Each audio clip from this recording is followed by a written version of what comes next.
સુરત શહેર જે હીરા અને ટેક્સટાઇલના હબ તરીકે જાણીતું છે તે હવે ડિજિટલ અને આઈટી હબ તરીકે પણ ઝડપથી ઉભરી રહ્યું છે. આ દિશામાં એક મહત્વપૂર્ણ પગલાં રૂપે ઇન્ડિયા એક્સિલેટર દ્વારા સાઉથ ગુજરાતના સ્ટાર્ટઅપ્સને સમર્થન આપવા માટે સુરત ખાતે એક અદ્યતન સ્ટાર્ટઅપ સેન્ટરની શરૂઆત કરવામાં આવી રહી છે. આ સેન્ટરનું ઉદ્ઘાટન 28 સપ્ટેમ્બર 2025ના રોજ સવારે 11 કલાકે ઉધના મગદલા રોડ ખાતે આવેલા સુરાણા સુપ્રીમ્સના ચોથા માળે થવાનું છે. આ સેન્ટરના સંચાલક ધર્મેશ મહેતાએ જણાવ્યું હતું કે આ સેન્ટર 10,000 સ્ક્વેર ફૂટના વિશાળ વિસ્તારમાં ફેલાયેલું છે. 280 સીટનું કો-વર્કિંગ સ્પેસ સાથે સજ્જ છે. સેન્ટરનો મુખ્ય ઉદ્દેશ્ય સાઉથ ગુજરાતના સ્ટાર્ટઅપને નર્ચરિંગ, માર્ગદર્શન અને જરૂરી સંસાધનો પૂરા પાડી તેમના વિકાસને વેગ આપવાનો છે. તેમણે વધુમાં જણાવ્યું કે ઘણા લોકો માને છે કે 10માંથી 9 સ્ટાર્ટઅપ નિષ્ફળ જાય છે, પરંતુ એકમાત્ર આઈડિયા સ્ટાર્ટઅપને સફળ નથી બનાવતો. તેની પાછળ પ્રોપર અકાઉન્ટિંગ, લીગલ પ્રક્રિયા, ડિજિટલ માર્કેટિંગ, મીડિયા કવરેજ અને ફંડ રેઝિંગ જેવી મહત્વની બાબતોની જરૂર હોય છે. અમારું સેન્ટર આ તમામ જવાબદારીઓ ઉપાડશે જેથી ફાઉન્ડર ફક્ત તેમના બિઝનેસના વિકાસ પર ધ્યાન કેન્દ્રિત કરી શકે. અપૂર્વ વોરાએ આ પ્રસંગે જણાવ્યું છે કે ઇન્ડિયા જે સ્ટાર્ટઅપ ઇકોસિસ્ટમમાં 3જા નંબરનું સ્થાન ધરાવે છે. હાલ જે રીતે સ્ટાર્ટઅપની પ્રગતિ થઈ રહી છે તે જોતા ચોક્કસ કહી શકાય કે આ એક મોટી ઇન્ડસ્ટ્રીઝ બનવા જઈ રહી છે. સ્ટાર્ટઅપનો પ્રોગ્રામ માત્ર કેટલાક મહત્વપૂર્ણ મોટા શહેરો પૂરતો સીમિત નથી રહ્યો, પરંતુ ટિયર 2 અને ટિયર 3 શહેરોમાં પણ ઇન્ડસ્ટ્રીઝનો વ્યાપ વધી રહ્યો છે. સુરતની વાત કરીએ તો સુરત એક એવું શહેર છે કે જ્યાં આસપાસના અનેક શૈક્ષણિક સંસ્થાઓ આવેલી છે, જેમાંથી ઘણું ટેલેન્ટ બહાર આવી રહ્યું છે. આવા સ્થળે યુવા ટેલેન્ટને માર્ગદર્શન પૂરું પાડવા માટે એક એક્સિલેટર સેન્ટર હોવું ખૂબ જ જરૂરી છે. સુરતમાં નેશનલ લેવલનું આવું સેન્ટર શરૂ થવાથી લોકલ ટેલેન્ટને મોટો ફાયદો થશે. સુરતના સેન્ટર માટે પસંદ કરવા પાછળનું કારણ તેનો ઝડપથી વિકાસ તો સ્ટાર્ટઅપ ઇકોસિસ્ટમ છે. ડેટા અનુસાર સાઉથ ગુજરાતમાં હાલ 60થી 70 સ્ટાર્ટઅપ સક્રિય છે.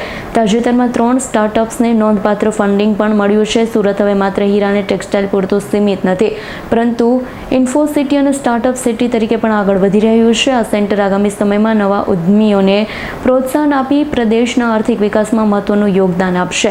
સેન્ટરના ઉદ્યોગ સમારોહમાં મુખ્ય અતિથિ તરીકે રાજ્યસભા સાંસદ ગોવિંદભાઈ ધોળકિયા અને ભારતીય સેનાના નિવૃત્ત સેના અધિકારી જનરલ મનોજ મુકુંદ નરવણે ઉપસ્થિત રહેશે. આ ઉપરાંત ઇન્ડિયા એક્સિલેટરના CEO આશીષ ભાટિયા પણ આ કાર્યક્રમમાં હાજર રહેશે. આગામી દિવસોમાં ઇન્ડિયા એક્સિલેટર અર્થમ ફિનવર સર્વ પ્રાઇવેટ લિમિટેડના સહયોગથી અમદાવાદ, મુંબઈ, ઇન્દોર અને જયપુર ખાતે પણ આવા સેન્ટરો શરૂ કરવાની યોજના ધરાવે છે. કુલ 6 સેન્ટરો દ્વારા દેશભરના સ્ટાર્ટઅપ્સને સમર્થન આપવાનું લક્ષ્ય રાખવામાં આવ્યું છે. મારું નામ અપૂર્વ બોરા છે અને ફિનવોલ વેન્ચર્સનો હું co-founder છું. આજે અહીંયા જ્યારે ઇન્ડિયા એક્સિલેટરનું સેન્ટર ખુલે છે સુરતમાં, ત્યારે એનો ઓબ્જેક્ટિવ એ છે કે સાઉથ ગુજરાતના ઘણા બધા જે ઉભરતા સ્ટાર્ટઅપ્સ છે એને એક એવું મીડિયમ મળે કે જે એક જ જગ્યાએથી સ્ટાર્ટઅપને બધી જ મેન્ટરશીપથી લઈને બાકીની બધી સપોર્ટ મિકેનિઝમ ઇન્ક્લુડિંગ ફંડિંગ, આ બધી જ વસ્તુ જે છે એક જગ્યાએથી મળી રહે તો સ્ટાર્ટઅપ્સને આ એરિયામાં બહુ સારી રીતના ડેવલપ આપણે કરી શકીએ. ઘણી વખત જે છે જોયેલું છે કે એજ્યુકેશનલ ઇન્સ્ટિટ્યુશન્સમાંથી જે પણ બહાર આવતા સ્ટાર્ટઅપ્સ છે એની પાસે આઈડિયાઝ હોય પણ એને રાઇટ મેન્ટરશીપ ન મળે, રાઇટ કેપિટલ ન મળે અથવા તો રાઇટ એન્વાયરમેન્ટ ન મળે, એના કારણે સ્ટાર્ટઅપ્સનો ફેલિયરનો રેશિયો વધારે આવતો હોય. તો આ સેન્ટર કે જ્યાં બધી જ વસ્તુ એક ઇનહાઉસ એક ગ્રુપની અંદર મળવાના જ્યારે ઓપોર્ચ્યુનિટી હોય તો સ્ટાર્ટઅપ્સને આપણે અહીંયાથી વધારે સારી રીતના લિફ્ટ કરી શકીએ.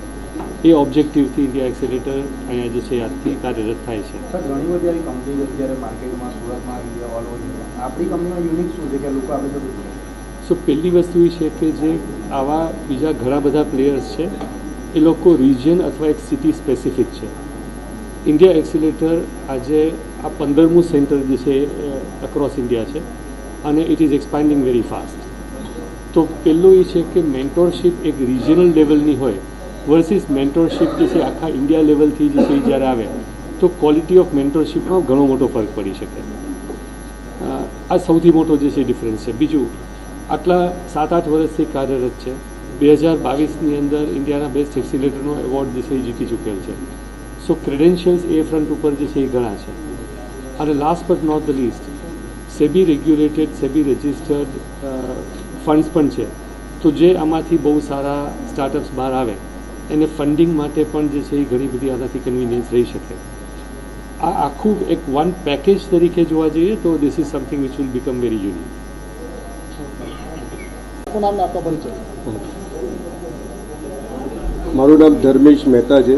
હું અર્થમ ફિન્સર્વ પ્રાઇવેટ લિમિટેડના ફાઉન્ડર અને ફાઉન્ડર છું. આજે આપણા ઇવેન્ટ જે છે એની આપણે વાત કરીએ તો અમે લોકો ઇન્ડિયા એક્સિલેટરને સુરતની અંદર આપણે લોન્ચ કરી રહેલા છીએ.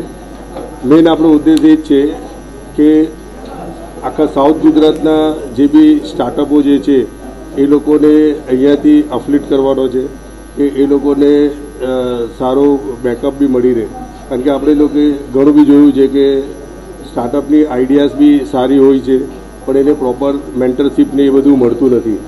તો એને લીધે એ લોકોનું જે આપણે ત્યાં બધા સાંભળીએ છીએ કે ફેલ જાય છે તો એના માટે જ જાય છે.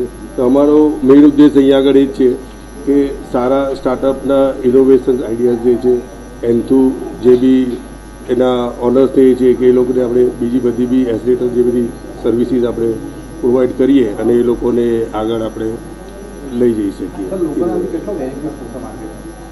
આની તો ઘણો બેનિફિટ થશે કારણ કે છેલ્લા આપણે 3-4 વર્ષથી બી જોઈએ છે કે જે રીતે ડેટા બી કહે છે કે 4,000 સ્ટાર્ટઅપ રજિસ્ટર બી છે અને લગભગ છેલ્લા 2-3 વર્ષમાં 40થી 50 સ્ટાર્ટઅપને ફંડિંગ બી થોડું મળેલું છે.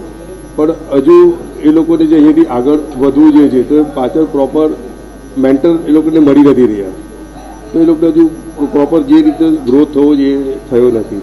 તો અમારું લોકોનો મેઇન ઉદ્દેશ એ છે કે આજે ઇન્ડિયા એક્સિલેટર છે કે એ લોકો બી છેલ્લા 8-9 વર્ષથી આ જ કામ કરી રહ્યા છે. આપણે જોઈએ કે 230+ સ્ટાર્ટઅપને નર્ચિંગ બી કરી રહેલા છે. તો આજે આપણે લોકો એ લોકોને એક્સપર્ટાઇઝ ને એનો બેનિફિટ મળે અને આપણા જે સાઉથ ગુજરાતના સ્ટાર્ટઅપ છે ને એનો બેનિફિટ થાય ને એ લોકો સારી રીતે આગળ વધે એના માટે આપણે bureau report S9 news Surat. અમારી તમામ માહિતીથી અપડેટ રહેવા માટે જોડાયેલા રહો S9 ન્યૂઝ સાથે.